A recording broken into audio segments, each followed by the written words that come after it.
To protect privacy, I do not disclose my name or the names of other participants. However, what I am about to share is true. I worked with a man named Bill at the Crab House. We worked the same shift and became good friends. Bill was also friends with a man named Tony, and we often visited his multi-story house in Baltimore County. The house had a concrete backyard and faced an alley. We would have drinks in either the backyard or the basement, depending on whether there was a game going on. One night, while drinking beer at Tony's house, we discussed tarot. Tony's girlfriend, Deb, was reading tarot cards for people and was thinking of buying a new deck. I used to play with tarot when I was younger, but haven't touched it in years. During our conversation, Tony mentioned the Open Pagan Discussion Group, a weekly meeting held at a New Age store. The group consists of individuals who practice Wicca, voodoo, and Norse mythology. Despite Tony's likable personality, he has a habit of taking items that catch his eye, such as magic, the gathering cards, and candy. He also shared his fascination with a small statue at the store. The small monster is made of black stone and has strange green shimmers. It is not available for purchase, but is on public display. We decided to take a closer look, and Tony drove us in his Dodge Charger to the New Age store. As soon as we entered, the place was filled with the scent of incense. On the left side, there is a counter with various merchandise displayed behind glass and a cash register on top. On the right side, there are two bookshelves. One room is filled with tarot decks of different shapes and sizes. The other room is overflowing with winged cats and shiny unicorns. I examined the statue immediately. It is a creepy black object, about 4 or 5 inches tall, with many tentacles. The black color shimmers with a tinge of green. We talk to the woman behind the counter, and then the owner appears. He informs us that he is keeping the statue for a friend who is returning from the Amazon. They plan to display it in a museum. Tony's eyes sparkle with a manic gleam, almost mirroring the statue's bizarre green shimmer. The owner's story about the curse lingers in the air, promising both immortality and doom. We exchange glances, and a collective sense of concern fills the room. Later, fueled by inexpensive beer and Tony's contagious enthusiasm, the group begins to plan the heist. Tony insists he can bypass the back door with a deadbolt, a tool borrowed from his locksmith friend. He claims it's just for fun, but there's a hint of danger in his voice. Bill is eager to go, and Deb fulfills Tony's every whim. I succumbed to peer pressure and briefly gave in to the lure of adventure, which overpowered my common sense. However, looking back, I realized that we foolishly gave in to the entreaties of a cursed trinket. We met in the dark, dressed in black. My heart pounded, and the chirping of crickets provided a symphonic backdrop. Bill appeared from the darkness, wearing army camouflage that stood out against the cityscape. As we walked through the empty mall, I couldn't help but think of all the missed turns and possibilities. At the end of the mall, we came across a New Age store with a dark and unremarkable storefront. Tony, our self-proclaimed organizer, assured us that the cameras were just decorations, mementos from his past adventures. He reached the back door and pulled out a brass latch. The latch gleamed silver in the moonlight. With a practiced motion, he unlocked the door, which swung open hospitably. We entered, our steps heavy with fear. Tony displayed the knife, as always. Its cold glint contrasted sharply with the warm glow of the emergency exit sign. We wandered aimlessly through the aisles like a gang. Our escape route crumbled like a sandcastle under the force of the tide, obscured by the huge figure of an enraged master. Panic sets in. We scatter like frightened birds, fleeing from the hunter's primal scream. Despite the statue's bulkiness, Bill proves nimble. He disappears through the maze of doors. Deb rushes beside me, tears streaming down her face, her voice a desperate plea for escape. Tony lunges into the fray, seized by his master's anger. There is a flash of metal, a guttural roar, and then silence. We dare not look back. Our feet beat a frantic rhythm on the sidewalk. We are in Tony's basement with the stolen statue. Bill hands the statue to Tony, who winces as his ankle flexes. Tony stabs his palm with a knife, but no blood appears. He passes the statue to Deb. Suddenly, blood begins to ooze from Tony's palm. He licks it away with wild desperation, his gaze fixed on the statuette. "Hello, Debbie," he says, his voice strained with excitement. "Let me cut you." Tony holds out the knife, making a threat disguised as a perverse suggestion. Deb's face shows horror and she pulls back, pleading desperately. "No, Tony!" Tony responds, "I'll take the statue." Already out of the basement and holding something in the front pocket of his sweatshirt. Suddenly, he suggests playing a murderous game with a gun. Bill chuckles and agrees. Tony pulls a revolver out of his kangaroo pocket, causing the temperature in the room to drop instantly and hearts to beat faster. Deb exclaims, "Jesus, Tony, not again!" And we all feel the same terror. Tony's anger management issues are well known.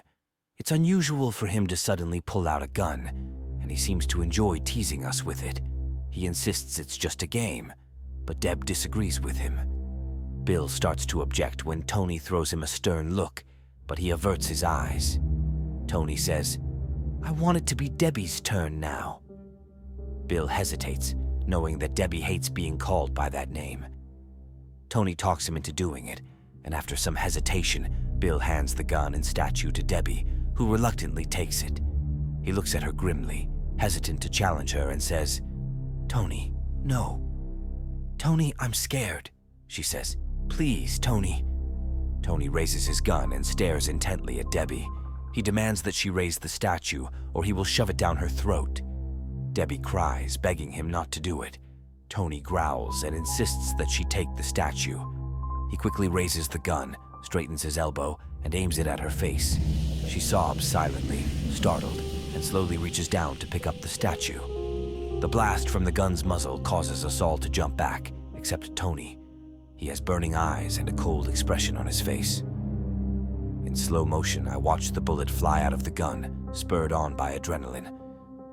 It travels the distance to Deb and hits her in the face. Oh my God.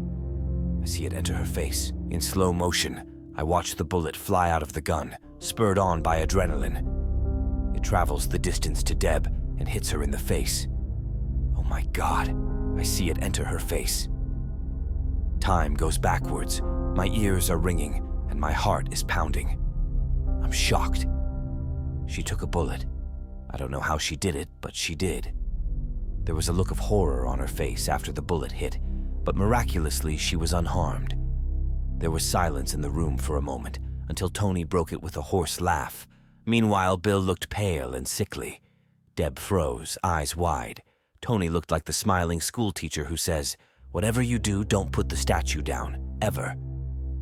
Deb doesn't know how to react. She wants to go home. Tony hugs Deb with a smile and turns warm and comforting. He lifts her spirits with gentle jokes and kind words. He assures her that everything will be okay if she keeps the statue. He tells her that she can keep it. She is frightened, but he calms her down. He sends her home and we all split up for the night. I go home and rest. I need sleep because of all the excitement. We are done for the day, or so we think. I found out later that Tony entered her house at night wearing gloves. He wiped his fingerprints off the gun and put it in her father's hand. He then went into her room and stole the statue while she slept. The victim's face and head were badly damaged, and the funeral will be held in a closed casket. Her father swore his innocence, but he had a hard time.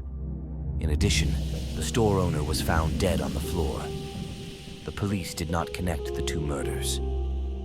The next morning, Bill and I didn't even realize the connection. Later in the afternoon, when we met at Tony's, he kept a serious expression on his face and seemed as surprised as we were when he heard the news.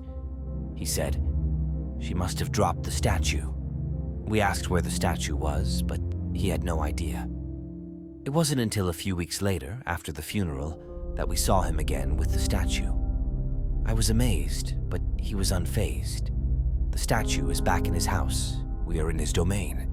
He controls the statue in the room. I accuse him, and he shrugs.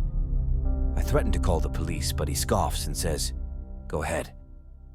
This quickly escalates into an argument and he lunges at me. I lunge after him. Bill stands in place with his hands up, palms forward, and claims he's innocent. Tony gets into his Dodge Charger. I walk over to the passenger side and sit down, crossing my arms and trying to sound serious and angry.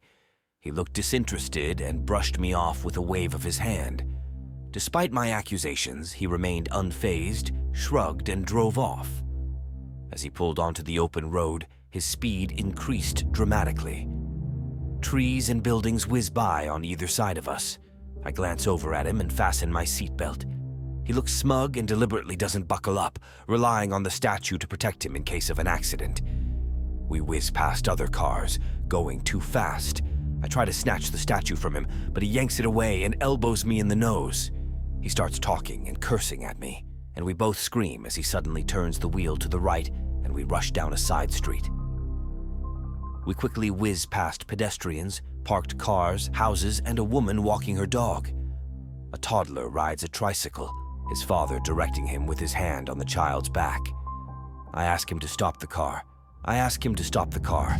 I'm very scared and want to get out. I ask him to stop the car. He replies, "Mark, I don't care." He turns the steering wheel sharply to the left, collides with a lamppost, and turns down a narrow street.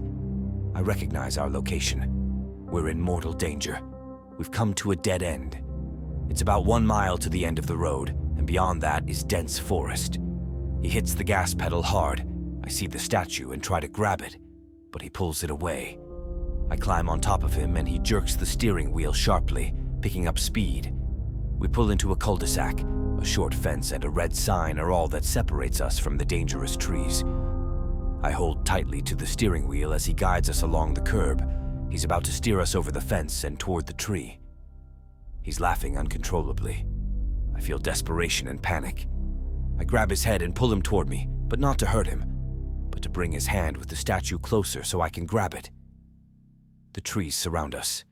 I grab it as the countdown reaches 3. My fingers wrap around the statue, feeling the sweat on my hand, the clenched fist of a man losing his grip on the statue. The countdown reaches 2 and I have her. In an instant, the world explodes. Several minutes pass. Losing consciousness, I wake up to find that the airbags have deployed and deflated. The turn signal kept clicking. It seemed like Tony was either dead or dying. Despite having an airbag, the impact was so severe that he was thrown from the car, resulting in significant head and facial injuries. He didn't seem to respond to his name.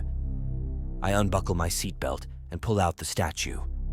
I struggle to open the door. I get out of the car and start walking without any trouble. I gently hold the statue in my hand. Sirens blare past me, heading towards Tony's car and his broken body. I manage to make it home, clutching the statue tightly as I shower, hesitant to let go. If I let go of the statue, the accident that could kill me will catch up with me. I am writing this with one hand, holding the statue tightly with my left hand wrapped in duct tape. Today I will tell you what happened. I cannot risk dropping the statue, for it is now my whole life. I can't even sleep.